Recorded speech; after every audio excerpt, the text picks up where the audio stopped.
이 시대의 하나님의 사람, 오늘은 전선의 권사를 만나러 왔습니다. 불교와 유교, 토속신앙 속에서 자란 그녀지만 하나님의 사랑 가득하신 계획 안에서 그 사랑이 이슬비에 옷이 젖듯이 삶에 스며들어가게 되었습니다. 이제는 전도자로 양육자로 살기로 기도드리며 순종의 삶을 살아가고 있습니다. 네 번째 이야기, 모든 것이 하나님의 은혜입니다. 피투성이가 된 내가 병원으로 들어서니 병원 응급실로 바로 안내되어 수술대에 눕혀졌고 의사는 여러 가지 질문을 하였어요. 대답을 듣고 나더니 1,000원입니다 라고 저는 바로 대답을 했죠. 하나님의 은혜입니다. 오른쪽 이마가 위에서 아래로 뼈가 보이게 찢어졌고 양 어깨는 각각 3토막씩 부러졌어요. 이마를 꿰매고 어깨에는 천사 날개 같은 깁스를 하고 무릎을 또 다쳐 쩔뚝거리며 다녔지만 살아있다는 것이 정말 감사하고 좋았어요.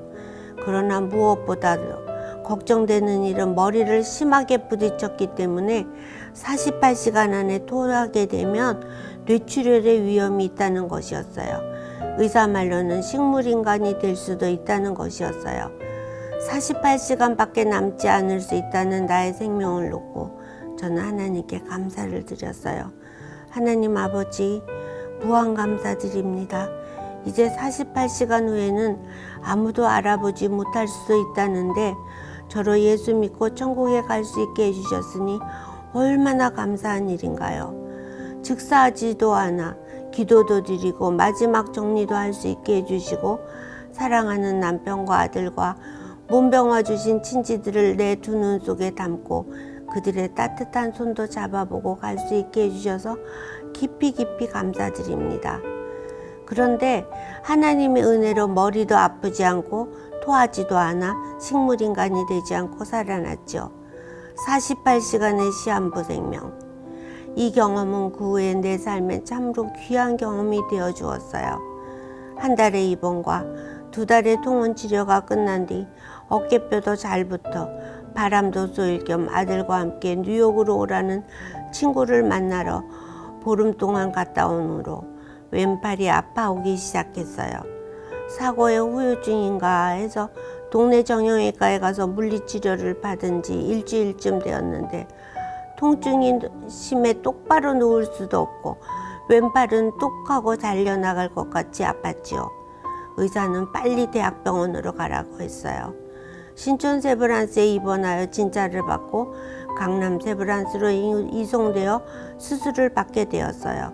제 상태는 추돌 사고 당시 5, 6번 경추 사이에 디스크가 파열되어 그 안에 있는 젤 같은 것이 흘러내려 나와 목을 지나 전신으로 내려가는 신경들을 누르고 성대 근처까지 내려가 전신마비 일보 직전이며 수술 후에 말을 못하게 되거나 목소리에 이상이와 쇳소리가 날 수도 있다는 것이었어요. 또한 수술의 성공률도 70% 미만인데 이것은 전신마비가 와도 생명이 붙어 있는 것을 성공에 포함한 경우라 했어요. 검사 결과 저는 부정맥이 있고 마취 쇼크 유경험자에 지혈도 잘 되지도 않고 특이 체질이라 수술 후 봉합에도 문제가 있는 걱정이 많이 되는 환자라 했어요. 저는 중1이었던 제 아들을 불러 서로의 두 손을 잡고 하나님께 눈물의 기도를 드렸어요. 우리를 천하보다도 귀하게 여기시고 사랑하시어 독생자의 피값으로 구원해 주신 아버지 하나님, 이제 저는 참으로 어려운 수술을 앞에 두고 있습니다만 주님의 뜻하신 바가 선하심을 믿습니다. 주님께서 그 어려운 가운데 저에게 선물로 주신 어린 아들을 부탁드립니다. 어미로서 가르쳐주고 이끌어 주어야 하는데 제가 가르쳐야 얼마나 가르쳐 주겠습니까? 주님께서는 온전하시니 주님의 지혜와 지식과 사랑으로 가르쳐 주시고 자라게 하여 이 아들을 바라보실 때마다 기쁨을 이기지 못하실 그런 아들이 되게 하여 주십시오.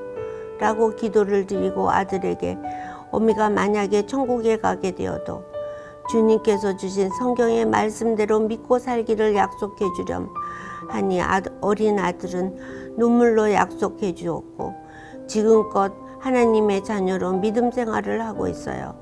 수술 전날 밤에 읽어나가던 성경을 수술 후에는 며칠 동안 읽을 수 없을 것 같아 며칠분을 더 읽고 있었는데 하나님께서 예레미야 17장 14절 말씀으로 저를 위로하시며 고쳐주실 것이라 확신을 주셨어요. 여호와여 주는 나의 찬송이시오니 나를 고치소서 그리하시면 내가 낫겠나이다. 나를 구원하소서 그리하시면 내가 구원을 얻으리이다. 다음날 병동에 많은 분들이 큰 수술을 받으러 가는 환자가 꼭 소풍 가는 것 같이 보인다는 말을 하였지만 하나님의 위로와 약속을 받은 내 마음은 정말 기쁨이 가득했어요. 이른 아침에 수술장에는 수술 환자들이 많이 와 있었는데 모두들 두 눈을 꼭 감고 있었어요. 수술을 앞두고 두려워하는 듯 보였어요. 저는 환자들을 위하여 한 사람 한 사람을 바라보며 기도를 드려주었어요. 하나님 아버지, 저들도 예수 믿고 저처럼 하나님께서 주시는 말씀으로 수술이 잘 되고 병도 완벽하게 나을 것을 믿고 감사드리는 사람으로 살게 해 주시옵소서.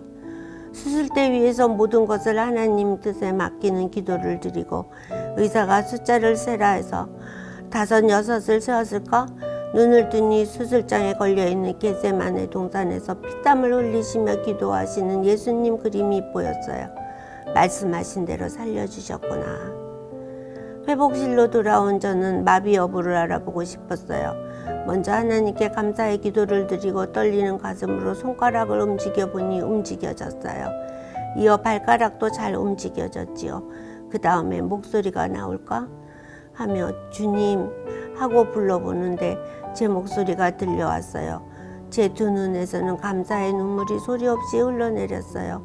제가 불러본 이름은 그렇게 사랑하는 남편도 아들의 이름도 아니었어요. 그것은 나를 세상에 태어나게 해주시고 살게 해주시고 구원해 주시고 생명을 주신 나의 하나님이었어요. 인간의 처음과 그 마지막은 하나님과의 만남이란 것을 가르쳐 주신 순간이었죠. 수술 중 지혈이 안 되어 피가 분수처럼 솟아올라 애를 많이 쓰셨다는 집도의 선생님의 말씀이 있었지만 놀라우신 하나님의 사랑과 은혜로 수술은 100% 성공하였고 지금까지 별 후유증 없이 잘 지내고 있어요. 하나님은 인생이 아니시니 시건치 아니하시고 인자가 아니시니 후회가 없으시도다. 어찌 그 말씀하신 바를 행치 않으시며 하신 말씀을 실행치 않으시랴. 민수기 23장 19절 말씀입니다.